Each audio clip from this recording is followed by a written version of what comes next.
اور اس انسان کو جسمانی طور پر جن جن چیزوں کی ضرورت ہو سکتی تھی انسان کو نہیں معلوم تھا، اور جب معلوم نہیں تھا تو وہ درخواست بھی نہیں کر سکتا تھا، مطالبہ بھی نہیں کر سکتا تھا، دعا بھی نہیں کر سکتا تھا کہ میں دنیا میں جاؤں گا تو مجھے یہ ساری چیزیں تھا، مطالبہ بھی نہیں کر سکتا تھا۔ اللہ نے اپنی قدرت، اپنی مشیت، اپنی رحمت سے انسان کو وہ ساری چیزیں دی جن کی انسان کو ضرورت تھی۔ دنیا میں انسان کو دیکھنے کو آنکھیں چاہیے تھی، آنکھ نہ ہوتی تو انسان بے انتہا مشکلات کا سامنا کرتا، جیسا کہ ہمارے وہ بھائی چاہے وہ ایمان والے ہوں چاہے ایمان سے محروم ہو جو نابینا ہیں، وہ کن مشکلات کو جھیلتے ہوں گے وہی سمجھ سکتے ہیں۔ انسان کو نہیں معلوم تھا کہ دنیا میں مجھے جا کر کے بولنا ہے، اور اس بولنے کے لیے مجھے زبان ہونی چاہیے، اور زبان کے اندر بولنے کی صلاحیت ہونی چاہیے، اور بولنے کی صلاحیت نہ ہو تو کتنی مشکلات ہوتی ہیں اس کا اندازہ ان بھائیوں کو دیکھ کر ہو سکتا ہے جو گونگے ہو۔ انسان کی باڈی فٹ ہو، خدا نہ خواستہ اگر یہ وہ باڈی مکمل نہ ہو اور اس میں کسی طرح کی کمی، خرابی، نقص ہوگا تو کیسی مشکلات ہوں گی، ان کا اندازہ ان بھائیوں کو دیکھ کر ہو سکتا ہے جن کو ٹانگوں میں پولیو ہو، جن کے ہاتھوں میں پولیو ہو، یا باڈی کے کسی جسم میں پولیو ہو۔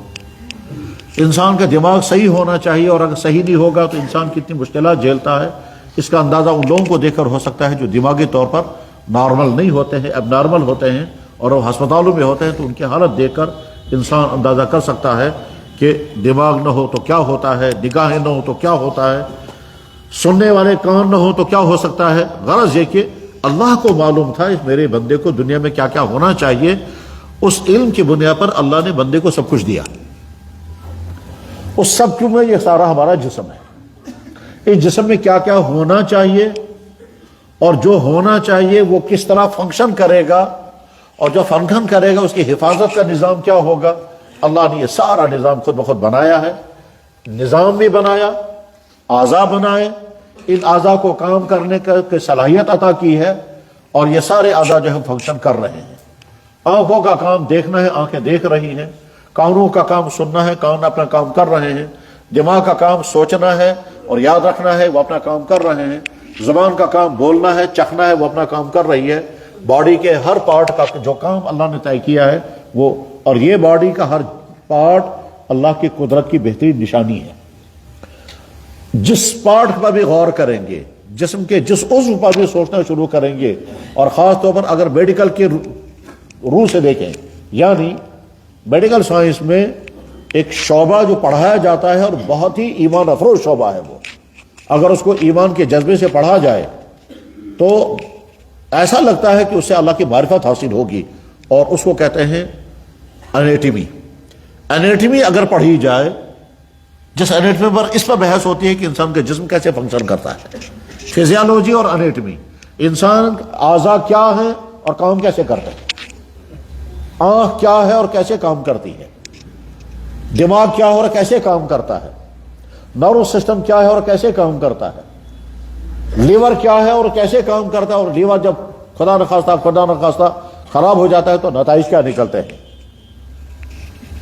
حق یہ ہے کہ انسان کے جسم کا ایک ایک حصہ چاہے چھوٹے سے چھوٹا کیوں نہ ہو، اپنے اندر اتنی تھیوریاں رکھتا ہے، اتنے حقائق رکھتا ہے کہ اگر ان کو ہم توجہ کے ساتھ پڑھیں گے، سنیں گے، سمجھیں گے تو اللہ کی معرفت حاصل ہوگی۔ میرے بھائیو، یہ جو کھجلانا ہے اس کے پیچھے بھی فلسفہ ہے۔ انسان صبح کو اٹھتا ہے اور انگڑائی لیتا ہے، اس انگڑائی کے بھی فائدے ہیں اور اس کے پیچھے بھی فلسفہ ہے۔ کوئی چیز ایسی نہیں ہے کہ جس کے پیچھے اللہ کی قدرت کی عجیب جب نشانیاں نہ ہوں، تو چونکہ اللہ نے اس انسان کو پیدا کیا، اللہ ہی جانتے ہیں اس کے اندر کی صلاحیتیں کیا ہے اور باہر کی صلاحیتیں کیا ہیں۔ اللہ ہی کے علم میں ہے کہ اس انسان کے اندر قوت برداشت کتنی ہے، اور اللہ جانتے ہیں کہ یہ انسان بگڑتا کس چیز سے ہے اور خوبیاں کس چیز سے پیدا ہوتی ہیں۔ اللہ فرماتے ہیں وَلَقَدْ خَلَقْنَا الْإِنسَانَ، میں نے پیدا کیا انسان کو، وَنَعْلَمُ مَا تُوَسْوِسُ بِهِ نَفْسُهُ، اور میں جانتا ہوں کہ اس کے دل میں جو تصورات ابھرتے ہیں وہ بھی میں جانتا ہوں۔ اللہ فرماتے ہیں نَحْنُ خَلَقْنَاكُمْ فَلَوْلَا تُصَدِّقُونَ، میں نے تمہیں پیدا کیا، تم سمجھتے کیوں نہیں، تمہیں بات سمجھ میں کیوں نہیں آ رہی۔ اللہ فرما رہے ذالکم اللہ ربکم، یہی تو تمہارا رب ہے، خالق کل شیء، ہر چیز کو پیدا کرنے والا، تم کو بھی پیدا کیا۔ وَلَقَدْ خَلَقْنَا الْإِنسَانَ فِي أَحْسَنِ تَقْوِيمٍ، ہم نے اس انسان کو پیدا کو بہترین سانچے میں پیدا کیا۔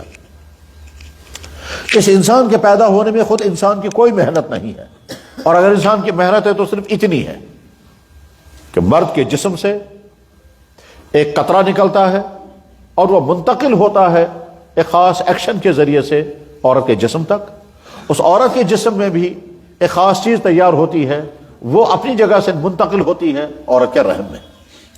تو مرد کے جسم سے منتقل ہونے والا سپر اور عورت کے جسم سے ایک جگہ سے دوسری جگہ پہنچنے والا ایگ، یہ دونوں جمع ہو جاتے ہیں رحم کے اندر۔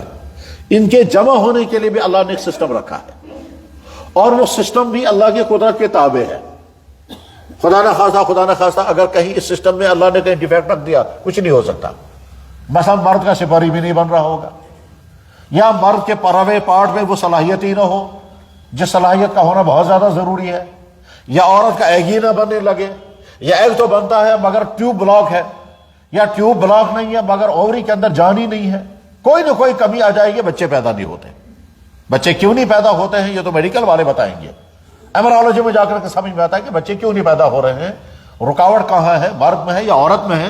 ہمارا وہ موضوع نہیں ہے، موضوع یہ ہے کہ اس انسان کے پیدا ہونے میں مرد کی محنت کتنی ہے، صرف اتنی ہے کہ اللہ نے جو جسم کے اندر سسٹم، مکمل سسٹم رکھا ہے منی کے پیدا ہونے کا، سپرم کے پیدا ہونے کا، اور عورت کے اندر ایگ کے پیدا ہونے کا، اور پھر آپس میں ملا کر جو سسٹم رکھا ہے، اس سسٹم کے نتیجے میں مرد کے جسم سے نکلنے والا قطرہ عورت کے جسم میں پہنچ جاتا ہے، اور اس کے بعد پھر وہ رحم میں دونوں قطرے جمع ہو جاتے ہیں، ایک قطرہ ایگ ہوتا ہے، دوسرا قطرہ سپرم ہوتا ہے، اور اس کے بعد پھر یہ انسان بننے لگتا ہے۔ اس کے بعد جب انسان بننے لگے گا تو نہ مرد کا کوئی اس میں پارٹ ہے، نہ عورت کا کوئی رول ہے، نہ مرد کا کوئی ہیلپ چاہیے، نہ عورت کا کوئی ہیلپ چاہیے، نہ اس کا کوئی مشورہ چاہیے، نہ اس کا کوئی مشورہ چاہیے۔ اللہ اپنی قدرت سے، اپنی حکمت سے کس طرح سے وہاں اندر ماں کے رحم اس انسان کو تیار کر رہا ہے۔ وہاں نہ کوئی میکنک ہے، وہاں نہ کوئی دکان ہے، نہ وہاں پارٹس ہیں جن پارٹس کو لے کر ان کو جوڑا جائے، نہ کوئی مستری ہے، نہ دکان ہے، نہ باہر سے سپلائی ہوتی ہے۔ صرف 9 مہینے کے اندر اس رحم کے اندر تمام انسان تیار ہو جاتا ہے۔ انہی 9 مہینے کے اندر ہڈیاں بنتی ہیں، وہ ہڈیاں جوڑتی ہیں، نرو سسٹم بنتا ہے، پوری باڈی کا ایک ایک پارٹ تیار ہوتا ہے، ناخن بنتے بھی ہیں اور فٹ بھی ہو جاتے ہیں، آنکھیں بنتی بھی ہیں اور سیٹ بھی ہو جاتی ہیں، باڈی کے اندر جہاں جہاں سوراخ اندر کے لیے ہونا چاہیے وہ سارے سوراخ برقرار رہتے ہیں، وہ بند نہیں ہو جاتے، وہ جام نہیں ہوتے ہیں، ٹھیک ہے۔ اور جب انسان دنیا میں آتا ہے تو یہ مکمل فٹ انسان آتا ہے، اور اس حال میں یہ دنیا میں انسان آتا ہے کہ یہ انسان دنیا کے تمام انسانوں کی طرح ہوتا ہے، مگر دنیا کے تمام انسانوں سے بالکل الگ ہوتا ہے۔ اس کی کوئی چیز دنیا کے دوسرے انسانوں کے ساتھ نہیں ملتی۔ پڑھے لکھے انسان زیادہ بہتر طور پر سمجھ سکتے ہیں، ہر انسان کا ڈی این اے الگ ہے، کسی انسان کا ڈی این اے دوسرے کے ساتھ نہیں ملے گا۔ ڈی این اے کیا چیز ہے یہ پڑھے لکھے انسان سمجھ سکتے ہیں، اور چونکہ وہاں بہت لمبی ڈیٹیل اس کو پڑھنی پڑتی ہے تب پتہ چلے گا یہ ڈی این اے کا مسئلہ کیا ہے۔ وہ ایک لمبی دنیا ہے، یہ کوڈنگ کی لمبی توری دنیا ہے، اس دنیا سے پتہ چلتا ہے کہ ہر انسان کا سارا سسٹم دنیا کے تمام انسانوں سے الگ ہے۔ لیکن عام انسان اس کو سمجھ سکتا ہے اس طرح سے کہ ہر انسان کی آنکھ بالکل الگ ہے، ہر انسان کی ناک کی شیپ بالکل الگ ہے، ہر انسان کے فنگرز بالکل الگ ہیں، ہر انسان کے گردن کا سائز بالکل الگ ہے، ہر انسان کی آوازیں الگ ہیں، ہر انسان کے ایکشنز الگ الگ ہیں، کسی انسان کی کوئی چیز دوسرے کے ساتھ نہیں ملتی۔ اللہ فرما رہے ہیں میں تمہارا رب ہوں جو ماں کے رحم میں تمہاری شکل بنا رہا تھا، هو الذی یصورکم فی الارحام کیف یشاء، جیسا میں نے چاہا ویسا میں نے بنایا۔ نہ تمہارے سجیشن کی بھی ضرورت ہے، نہ تمہارے ہیلپ کی ضرورت ہے، نہ تمہاری مداخلت چلے گی، وہاں تم کچھ بھی نہیں کر سکتے۔ میں نے چاہا تو مرد بنایا، میں نے چاہا تو عورت بنایا، میں نے چاہا تو مکمل بنایا، میں نے چاہا تو اب نارمل پیدا کر دیا۔ غرض یہ کہ مکمل طور پر میری تخلیق ہے، اور اس انسان کے اندر کیا صلاحیتیں ہیں وہ میں جانتا ہوں، میں نے کیا کیا صلاحیتیں رکھی۔ یہ انسان بگڑتا کن چیزوں سے ہے وہ میں جانتا ہوں کیونکہ میں اس کا خالق ہوں۔ اس انسان کے لیے کون سی چیز فائدہ مند ہے میں جانتا ہوں کیونکہ میں اس کا خالق ہوں۔ اس انسان کو کیا کرنا چاہیے وہ مجھے معلوم ہے کیونکہ میں اس کا خالق ہوں۔ جس نے پیدا کیا وہی بتائے گا، الا لہ الخلق والامر، جس نے پیدا کیا آرڈر اسی کا چلے گا۔ جس نے کمپیوٹر بنایا اسی سے پوچھا جائے گا کمپیوٹر کی یوزنگ کیسے ہوگی۔ جس نے کیلکولیٹر بتایا وہ بنایا وہی بتائے گا کہ اس کا استعمال کا طریقہ کیا ہے۔ جس نے جو چیز بنائی اسی کو حق ہے کہنے کا کہ اس چیز کا فنکشن کیا ہے، اس چیز کے فائدے کیا ہیں، اس چیز میں وائرس کہاں سے آئے گا اور اس کا استعمال کیسے ہوگا، کیونکہ وہ سب اس کا سانے ہیں۔ ہر ایجاد موجد کے انسٹرکشن کے مطابق کام کرے گی، ہر صنعت سانے کا مظہر ہے، ہر پیدائش پیدا کرنے والے کی قدرتوں کا نشانی ہوتی ہے۔ کائنات اللہ نے بنائی، کائنات کے ہر چیز اللہ نے بنائی، اس کائنات کے اندر انسان کو اللہ نے بنایا، اس انسان کو کیا چاہیے تو وہ ساری چیزیں اللہ نے مہیا کر دی ہیں۔ اس انسان کو زندہ رکھنے کے لیے ہوا اللہ نے پیدا کی اور ہوا کے جنریشن کا سارا نظام بنایا کہ آکسیجن کیسے بنے گی اور کاربن ڈائی آکسائڈ کیسے وجود میں آئے گی، ان دونوں کا بیلنس کیسے ہوگا، ایک دوسرے سے کم زیادہ نہیں ہونی چاہیے، پانی چاہیے، ہوا چاہیے، غذا چاہیے، انرجی چاہیے، ہیٹنگ چاہیے، یہ ساری چیزیں مہیا کر دی باہر، اور باڈی کے اندر جو جو چیزیں ہونی چاہیے وہ ساری اللہ نے مہیا کر دی۔ تو گویا اس کائنات کا خالق و مالک ایک اللہ ہے، اور اس انسان کا بھی خالق و مالک اللہ ہے۔ اللہ جانتے ہیں کہ اس انسان کے اندر میں نے کیا کیا صلاحیت اور کن کن چیزوں سے یہ بگڑے گا، کیونکہ اللہ جانتے تھے۔ اس لیے اللہ نے اس انسان کی زندگی کو کامیاب بنانے کے لیے کچھ احکامات دیے اور انسان کی زندگی کو خرابی سے بچانے کے لیے کچھ چیزوں کو حرام کر دیا۔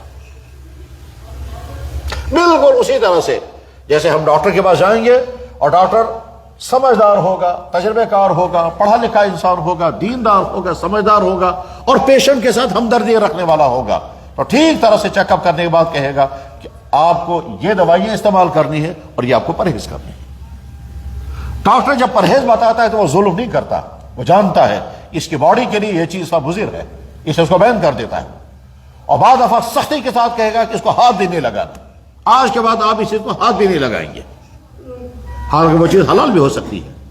ڈاکٹر تو جب کسی چیز کا پرہیز بتائے گا تو حلال ہی ہوتی ہے، بہت کم ایسا ہوتا ہے کہ ڈاکٹر جس چیز کا پرہیز بتا رہا ہے وہ پہلے سے حرام ہے، مثلا خدا نہ خاصا شراب ہوگی، تو ڈاکٹر نے کہا کہ صاحب ہم نے سنا آپ ڈرنکنگ کر رہے ہیں اور اس کی وجہ سے آپ کو لیور خراب ہو گیا، یہ فلانی خرابی، آپ کو پرہیز کرنا ہوگا، ٹھیک ہے وہ تو پہلے سے ہی حرام ہے، لیکن اکثر جب ڈاکٹر پرہیز بتاتا ہے تو وہ چیزیں حلال ہوتی ہیں، مگر ڈاکٹر کے کہنے پر پیشنٹ ان چیزوں سے پرہیز کرتا ہے، اور یہ نہیں کہہ سکتا کہ صاحب ڈاکٹر نے بڑا ظلم کیا، یہ چیزیں میرے لیے کیوں حرام کر دی، یہ چیزیں کیوں مجھے بین کر دی۔ وہ سمجھتا ہے کہ چاہے میری عقل میں آئے یا نہ آئے، میری صحت کے لیے مضر چیز جو بھی ہے وہ ڈاکٹر نے مجھے بیان کر دیا، مثلا میادے میں خرابی ہوگی تو جو چیزیں میادے کے لیے بھاری ہوں گے ڈاکٹر ان کو بیان کر دے گا، نزلہ زکام ہوگا، جو چیزیں نزلہ زکام کو بڑھاتی ہیں، ٹھنڈا پانی، فریج کا پانی، آئس کریم، ٹھیک ہے، اور ایسی ٹھنڈی چیزیں بیان کر دے گا، جو چیزیں کولیسٹرول بڑھاتی ہیں ان کو بیان کر دے گا۔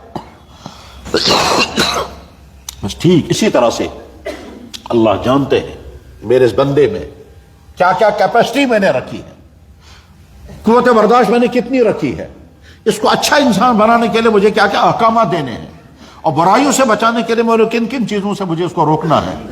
تو انسان کی اس باڈی کی اصلاح کے لیے اللہ نے جو بے شمار احکامات بیان فرمائے ہیں، جیسے بے شمار چیزوں کو حرام کیا ہے، ٹھیک اسی طرح سے اللہ نے اس انسان کے لیے روزہ بھی لازم کیا۔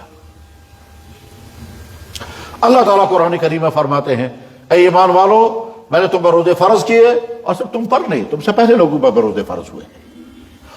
چلو اب رسول اللہ صلی اللہ علیہ وسلم نے رمضان کے آنے سے پہلے فضائل اعمال، جب رمضان شروع ہوتا ہے تو عام طور پر فضائل اعمال کی تعلیم ہوتی ہے، فضائل رمضان کی، اس میں پہلی حدیث آتی ہے، حضرت سلمان فارسی رضی اللہ تعالیٰ عنہ بیان کرتے ہیں، اور سلمان فارسی عجیب و غریب صحابی ہے، صحابہ تو سارے عجیب تھے مگر سلمان فارسی کے اندر کچھ ایسے امتیازات تھے جو دوسرے کسی صحابی میں نہیں ہے، صرف سلمان فارسی میں وہ امتیازات ہیں۔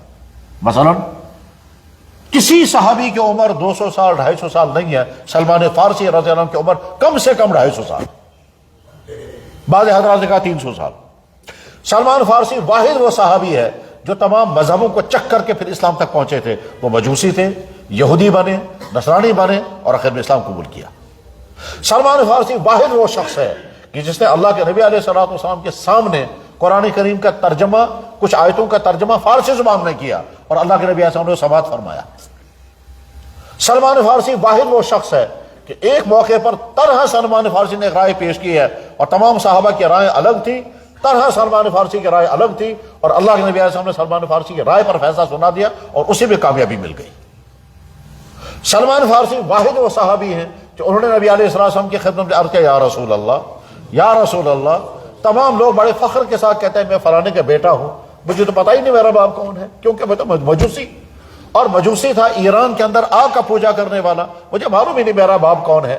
تب سب لوگ کہتے ہیں اپنے باپ کا نام پیرنٹیج لکھتے ہیں بڑے فخر کے, میں اس کا نام لکھوں گا. تو اللہ کے نبی علیہ السلام نے فرمایا تم لکھا کرو سلمان ولد اسلام ولد اسلام ولد اسلام, جہاں تک تمہارا ساتھ دے گا وہاں تک کہتے رہنا ولد اسلام. اور سلمان فارسی وہ شخص ہیں کہ جس نے حضرت عیسیٰ علیہ السلام کے صحابی سے ملاقات کی تھی. یعنی جس شخص نے حضرت عیسیٰ علیہ السلام کو دیکھا تھا, حضرت عیسیٰ علیہ السلام کے ہاتھ پر ایمان قبول کیا تھا عیسائی, اس شخص سے ملاقات حضرت سلمان فارسی کی بھی ہوئی ہے. حالانکہ حضرت عیسیٰ علیہ السلام جناب رسول اللہ صلی اللہ علیہ وسلم سے 500 سال پہلے گزر گئے تھے. سلمان فارسی بیان کا, اچھا سلمان فارسی جہاں دیدہ انسان تھے اور بڑی خوبیوں کے مالک تھے. ایک مرتبہ کسی شخص نے ان کو تانا دیتے ہوئے کہا, اور سلمان تمہارا یہ نبی عجیب ہے.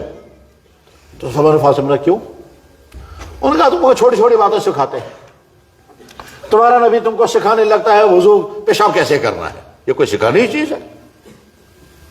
تو اس نے طنزاً کہا کیف نبیکم یعلمکم کل شیء حق الخیرات, ترمذی میں حدیث ہے, تمہارا نبی کیسا ہے تم کو ہگنا موتنا بھی سکھاتا ہے. یعنی وہ چیزیں ہیں جو انسان نیچرلی خود ہی کرے گا, یہ تو سکھانے کی ضرورت نہیں ہے, پھر تمہیں یہ کیوں سکھانے لگتا ہے؟ تو سلمان فارسی رضی اللہ عنہ کم ذہن ہوتے تو مشتعل ہو جاتے, تم نے ہمارے نبی کی توہین کیوں کی؟ اور اگر مشتعل نہ ہوتے شرمندہ ہو جاتے کہ جی کیا کریں اب ہمارے نبی تو ایسی باتیں سناتے ہیں ہم کو سننی نہیں. سلمان فارسی نہ مشتعل ہوئے نہ شرمندہ ہوئے, فرمایا بالکل ہمارا نبی ایسا ہی ہے, ہمیں ایک ایک چیز سکھاتا ہے, چھوٹی سے چھوٹی چیز بھی سکھاتا ہے, بڑی سے بڑی چیز بھی سکھاتا ہے. آؤ میں تمہیں بتاتا ہوں ہمارے نبی نے پیشاب کرنے کا طریقہ کیا سکھایا. پھر فرمایا یہ پیشاب کرتے ہوئے یہ کرنا چاہیے, یہ نہیں کرنا چاہیے, ان سے بچنا چاہیے, ان سے بچنا چاہیے, ساری تفصیلات سنائی.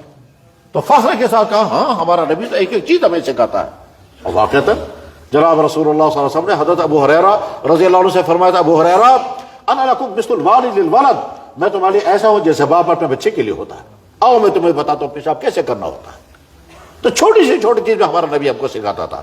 سلمان فارسی رضی اللہ عنہ, یہی سلمان فارسی بیان کرتے ہیں کہ جب 29 شعبان کی رات تھی تو اللہ کے نبی علیہ السلام نے فرمایا قد اظلکم شہر عظیم, ایک بہت بڑا مہینہ آنے والا ہے, بہت بڑا مہینہ تم پر سایہ فگن ہونے والا ہے, جس میں شیاطین قید کر دیے جاتے ہیں, جنت کے دروازے کھول دیے جاتے ہیں. اس مہینے میں اللہ تعالیٰ شان امت پر روزے فرض کیے ہیں.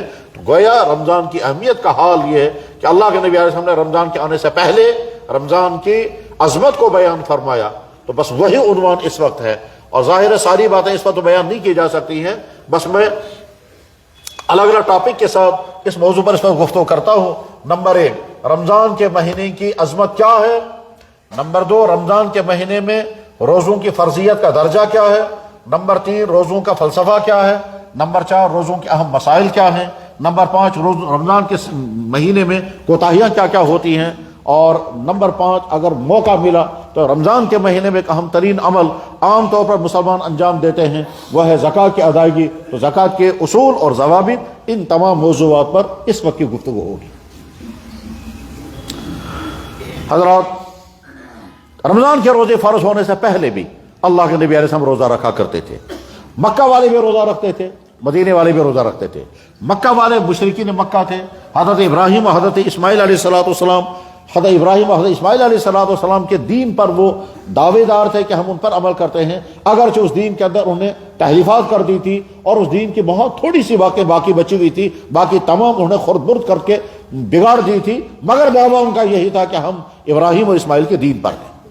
بت پرستی کرتے تھے مگر کہتے تھے ہم ابراہیم کے دین پر ہیں. کھانے کعبہ میں بت ڈال دیے پہنچا دیے تھے مگر کہتے تھے ہم دین ابراہیمی پر ہیں. نام لیتے تھے ابراہیم اور اسماعیل کا اور کام کرتے تھے وہ جو ان کے دین میں نہیں تھے, مگر روزہ بچا ہوا تھا. روزہ مکے والے رکھتے تھے. حضرت عائشہ صدیقہ رضی اللہ تعالیٰ بیان کرتی ہیں کہ مکہ والے بھی روزہ رکھتے تھے, یہ بخاری میں حدیث ہے. مدینے والے بھی روزہ رکھتے تھے. مدینہ طیبہ میں 3 قومیں آباد تھی. ایک تو وہ لوگ جو آگے چل کر مسلمان ہوئے, ان کا انصار کہتے ہیں, وہ بھی روزہ رکھتے تھے. اور یہودی تھے وہاں, اور یہودی بھی روزہ رکھتے تھے. تو کیا روزہ کی تاریخ اسلام میں پہلے سے چلی آ رہی تھی. رمضان کا روزہ بھی فرض نہیں ہوا تھا, تو اس وقت اللہ کے نبی علیہ السلام ایک تو ہر مہینے کے 3 دن کے روزہ رکھا کرتے تھے, یعنی 13 اور 14 اور 15, ان کو ایام 20 کہتے ہیں. اور پھر محرم کے 10 دنوں کے روزہ رکھتے تھے, ان کو کہتے ہیں عاشور کے روزے.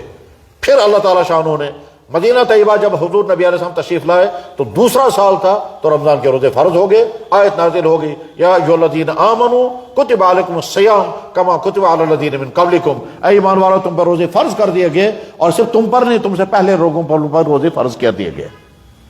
مگر اس وقت روزوں کے فرضیت میں ایک آسانی بھی دی گئی تھی کہ اگر تم روزہ نہیں رکھو گے، روزوں کے بدلے میں اگر پیسہ ادا کرو گے تو اس کی بھی گنجائش ہے. اس کے بعد پھر کچھ عرصے کے بعد یہ کنسیشن ختم کر دی گئی اور اعلان کر دیا گیا کہ نہیں، اب تو رمضان جس نے پایا اس پر روزہ فرض ہو گیا، اب کوئی کنسیشن نہیں ہے. اب تم روزہ چھوڑ کر کے اگر فدیہ دینا چاہو تو نہیں، روزہ رکھنا ہی رکھنا پڑے گا. وَأَن تَصُومُوا خَيْرٌ لَكُمْ فَلْيَصُمْ، اور جس نے فَمَن شَهِدَ مِنكُمُ الشَّهْرَ فَلْيَصُمْ، جس نے رمضان کا روزہ پایا اس کو روزہ رکھنا ہی رکھنا پڑے گا. قرآن کریم سے روزے کی فرضیت ثابت ہو گئی. جناب رسول اللہ صلی اللہ علیہ وسلم مدینہ طیبہ میں تشریف فرما ہے. دور ایک علاقے سے ایک صحابی پہنچے. اس کے آنے کا پس منظر یہ تھا کہ اللہ کے نبی علیہ الصلوۃ والسلام کا بھیجا ہوا قاصد اس علاقے میں پہنچا. اس نے اللہ کے نبی علیہ الصلوۃ والسلام کو اس علاقے میں تعارف کرایا کہ میں اللہ کے نبی کی طرف سے آیا ہوں اور تم اسلام قبول کرو. وہاں کے لوگ سمجھدار قسم کے لوگ تھے، حق پسند لوگ تھے، لیکن جلدی فیصلہ کرنے کے موڈ میں نہیں تھے.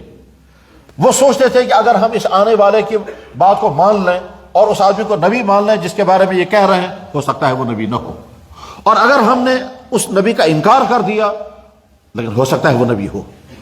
تو ہم ہاں کرنے کی پوزیشن میں نہیں ہیں اور ہمارے لیے نہ کرنا بھی مناسب نہیں ہے. بہتر ہمارے لیے یہ ہے کہ اس سلسلے میں کوئی تحقیق کی جائے. چنانچہ وہاں سے ان کا ایک سردار جو بڑا سمجھدار قسم کا آدمی تھا، اس نے کہا پورا قبیلہ اطمینان سے رہے، میں تحقیق کر کے آتا ہوں، اور تحقیق کر کے آنے کے بعد پھر میں سب فیصلہ سناؤں گا ہمیں اس نبی کو ماننا چاہیے یا رد کر دینا چاہیے. چنانچہ شخص نے سفر کیا اور یہ سفر کر کے طویل ترین سفر کر کے مدینہ طیبہ پہنچا ہے اور حاضر ہو گیا وہاں جہاں جناب رسول اکرم صلی اللہ علیہ وسلم تھے. تو مسجد کے اندر حضور تشریف فرما تھے. باہر یہ اونٹی سے اترا اور اونٹی سے نیچے اتر کر کے قریب آیا تو سلام نہیں کیا. اندر جو لوگ موجود تھے ان سب مخاطب خطاب کر کے کہتا ہے افیکم ابن عبد المطلب، آپ جو اندر موجود ہیں عبد المطلب کے بیٹا ان میں موجود ہے یا نہیں؟ مراد جناب رسول اکرم صلی اللہ علیہ وسلم. اس نے عبد المطلب کا نام لے کر کے دراصل حضور کا تذکرہ کیا، یعنی وہ یہ پوچھنا چاہتا ہے کیا تمہارے درمیان محمد موجود ہے. اس نے سوال کیا افیکم ابن عبد المطلب، کیا تمہارے درمیان عبد المطلب کا بیٹا ہے؟ انس بن مالک اس حدیث کے راوی ہیں، وہ کہتے ہیں ہم نے کہا نام. وکان النبی صلی اللہ علیہ وسلم بین ظہرانین، اللہ کے نبی صلی اللہ علیہ وسلم تشریف فرماتے. چنانچہ اندر داخل ہوا اور اندر داخل ہو کر اس نے سلام نہیں کیا. اس نے کہا انی سائلک، مجھے آپ سے کوئی سوالات کرنے ہیں. ومسیء فی المسألۃ، اور سوالات کڑوے ہوں گے. فلا تجد علی، آپ ناراض نہیں ہونا. میں بہت دور دراز علاقے سے آیا ہوں، آپ سے مجھے کچھ سوالات کرنے ہیں، سوالات کڑوے انداز کے ہوں گے، آپ ناراض نہیں ہونا. اللہ کے نبی علیہ السلام نے فرمایا سل اما بدا لک، جو پوچھنا چاہتے ہو پوچھو. اس نے کھڑے ہو کر کے کہا آپ کا ایک آدمی ہمارے علاقے میں آیا تھا، اب وہ آپ نے بھیجا تھا؟ آپ نے فرمایا ہاں میں نے بھیجا تھا. تو اس نے کنفرم کرا پہلے کہ وہ آدمی جو ہمارے ہاں آیا تھا وہ آپ ہی کا بھیجا ہوا تھا. یہ اس سے سمجھداری کی علامت ہے. اس نے پہلے یہ کنفرم کرایا کہ وہ آدمی جو ہمارے ہاں پہنچا ہے وہ انہوں نے ہی بھیجا تھا، وہ خود ہی نہیں آیا تھا.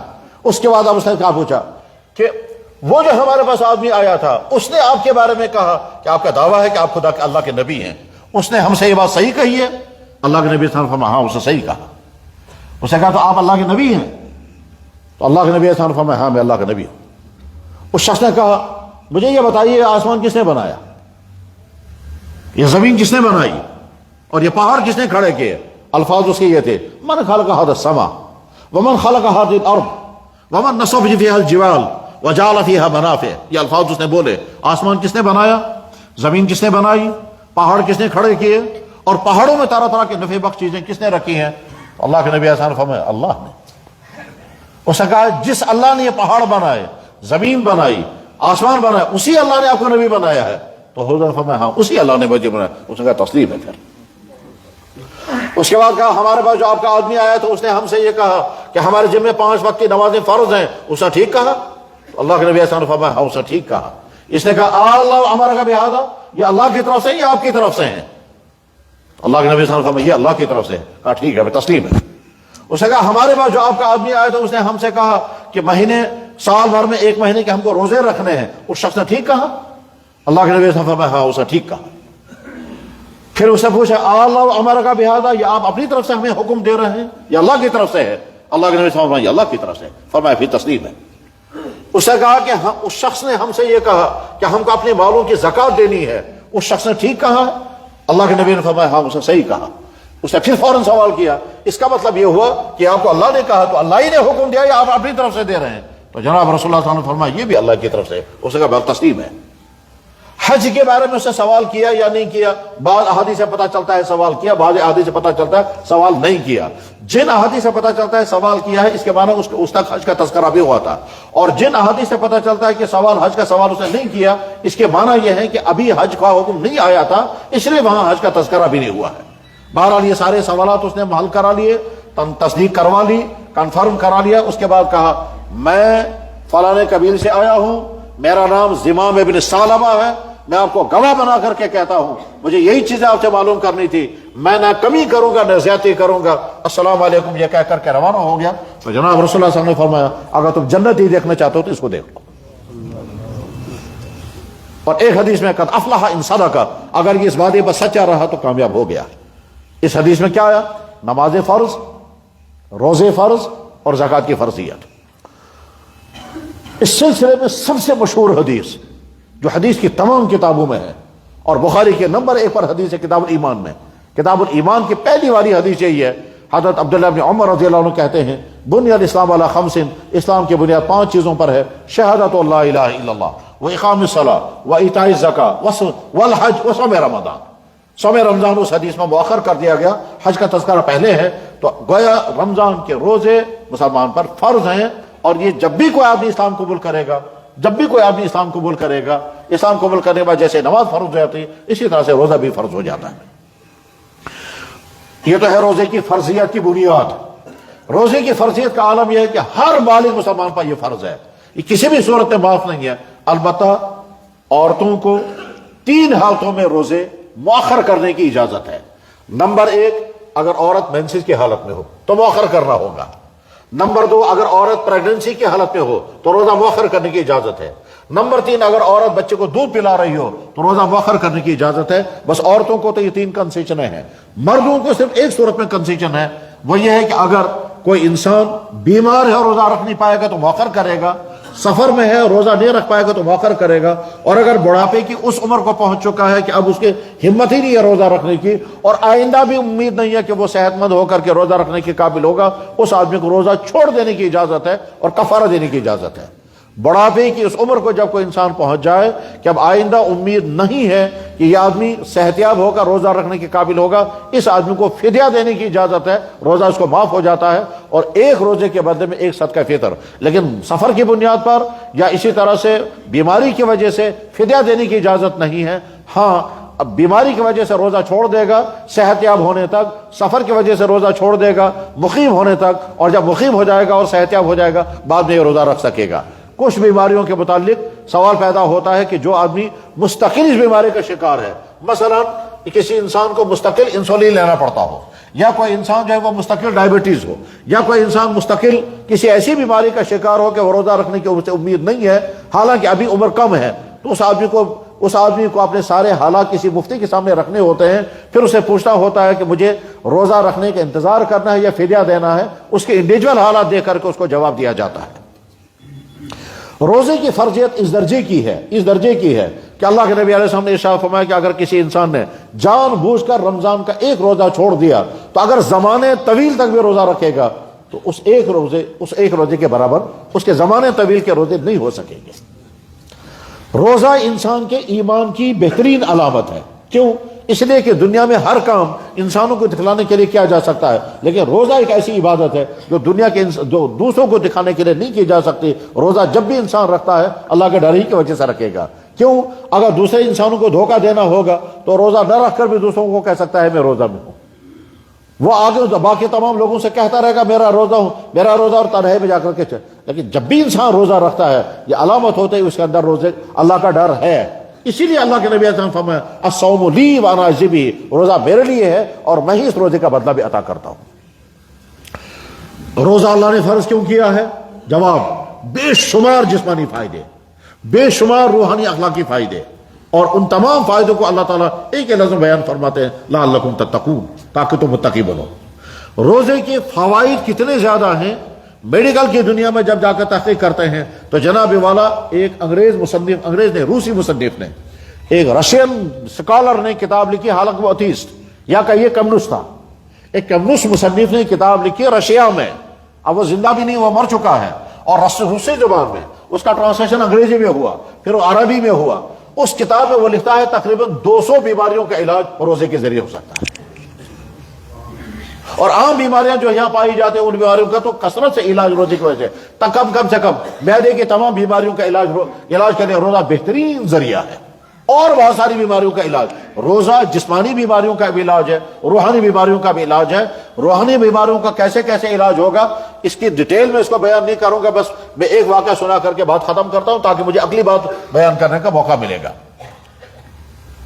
روزہ کیسے انسان کا علاج روحانی ہے، بس ایک واقعہ سنا کر کے میں بات ختم کرتا ہوں تاکہ اگلی بات عرض کر سکوں گا۔ ایک شخص جس کا پہلا نام اس وقت مجھے یاد نہیں، اور آج اس کا نام ہے فاروق، یہ نہیں معلوم ابھی زندہ ہے یا وفات پا چکا ہے۔ یہ شخص اپنا واقعہ بیان کر رہا ہے، انٹرویو لینے والا اس سے انٹرویو لے کر پوچھتا ہے آپ مسلمان کیوں بنے؟ اس نے جواب میں کہا کہ مجھ کو رمضان نے مسلمان بنایا۔ سوال کرنے والے نے اس سے پوچھا کہ آپ مسلمان کیوں بنے؟ اس نے کہا کہ میں رمضان کی وجہ سے مسلمان بنا۔ یہ شخص ڈاکٹر ہے، بہت بڑا اپنا ہسپتال چلاتا ہے، اس وقت زندہ ہے یا نہیں مجھے نہیں معلوم، میں نے اس کو کبھی دیکھا نہیں، اس کا انٹرویو میں نے پڑھا اور کتاب میرے پاس موجود ہے۔ اس ڈاکٹر صاحب سے پوچھا گیا آپ پہلے کچھ اور تھے، آپ مسلمان بنے ہیں، آپ کو اسلام کی دعوت کس نے دی؟ اس نے کہا کسی نے نہیں، مجھے رمضان نے مسلمان بنایا۔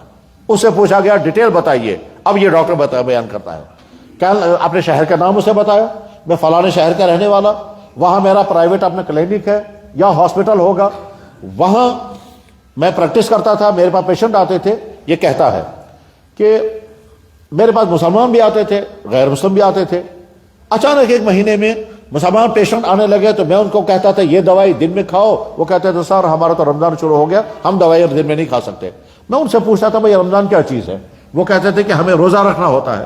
میں ان سے پوچھتا تھا یہ روزہ کیا چیز ہے؟ وہ کہتے تھے سم تھنگ فاسٹنگ، یہ کچھ کھانا پینا بند کرنا ہوتا ہے۔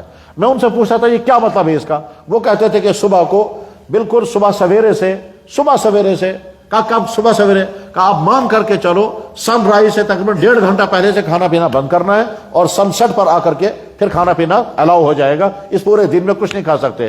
میں ان سے پوچھتا تھا تو پانی بھی نہیں پینا ہے؟ وہ کہتا تھا سر پانی بھی نہیں پی سکتے۔ میں پوچھتا تھا کیوں نہیں پینا ہے؟ کہنے لگے آرڈر ہے ہمارا۔ تو کہا میں دلچسپی لینے لگا یہ کیا سسٹم ہے ان کا۔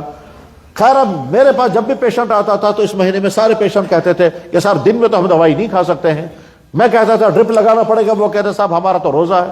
میں کہتا تھا یہ کرنا پڑے گا، سر ہمارا تو روزہ ہے۔ میں کہتا تھا انجیکشن کرنا پڑے گا، وہ سر ہمارا روزہ ہے۔ تو یہ روزے کی وجہ سے وہ علاج نہیں مانتے تھے، وہ دوائیاں کھانے نہیں مانتے تھے، وہ کہتے تھے صبح شام دوائی کھائیں گے۔ یہ روزے کا تذکرہ میں نے جب بہت سنا تو میں نے پوچھا تھا بھائی کیوں رکھتے ہو روزہ؟ تو میں بازے لوگ ڈیٹیل بتاتے ہیں ہمارے خدا کا، ہمارے مذہب کا حکم ہے۔ کیا لگا میں نے اسے معلومات کی تو چونکہ میں ڈاکٹر ہوں اور مجھے خود معلوم ہے کہ ڈائٹنگ کے فائدے کیا کیا ہوتے ہیں اور کم کھانے کے فائدے کیا ہوتے ہیں اور زیادہ کھانے کے نقصانات کیا ہوتے ہیں، یہ تو مجھے معلوم تھا، لیکن میں نے سوچا میں بھی تجربہ کر کے دیکھوں گا یہ روزہ کیا چیز ہے۔ کہتے میں نے ان سے معلومات کی تو کہ روزہ کیسے رکھنا ہوتا ہے، تو انہوں نے بتایا کہ جی صبح کو فلاں ٹائم تک آپ کھا سکتے ہیں، اس کے بعد نہیں، اور اس کے بعد پھر دن بھر میں کوئی چیز نہ کھا سکتے ہیں نہ پی سکتے ہیں شام تک۔ میں نے کہا ٹھیک ہے میں بھی کر کے دیکھوں گا۔ کیا لگا میں نے ایک دن وہی صبح سویرے میں نے کھانا کھایا اور اس کے بعد پورے دن میں نے کچھ نہیں کھانا تھا۔ کہنے لگا میں نے اچانک محسوس ہی کیا، بس اب یہاں سے سمجھنا ہے عجیب بات۔ کہتا ہے اس دن میں نے محسوس ہی کیا کہ میرے پاس پیشنٹ آتے تھے، ان پیشنٹوں میں کبھی فیمیل پیشنٹ بھی ہوتا تھا، اور یہ فیمیل پیشنٹ میں کبھی جوان عورتیں بھی ہوتی تھی، کبھی کبھی میرے دل میں برے خیالات بھی آتے تھے جب میں ان کے چیک اپ کرتا تھا۔ لیکن جس دن میں نے روزہ رکھا اچانک میرے دل میں خیال آیا کہ آج تمہارا روزہ ہے، تم کو بری نظر سے اس کو نہیں دیکھنا چاہیے۔ کہنے لگا میں سوچ میں پڑ گیا کہ یہ خیال میرے دل کے اندر کیسے ابھر رہا ہے، یہ کون سی چیز مجھے ابھر رہی ہے۔ کہتا دیکھو آج تمہارا روزہ ہے، آج تم نے کھانا پینا چھوڑ دیا ہے،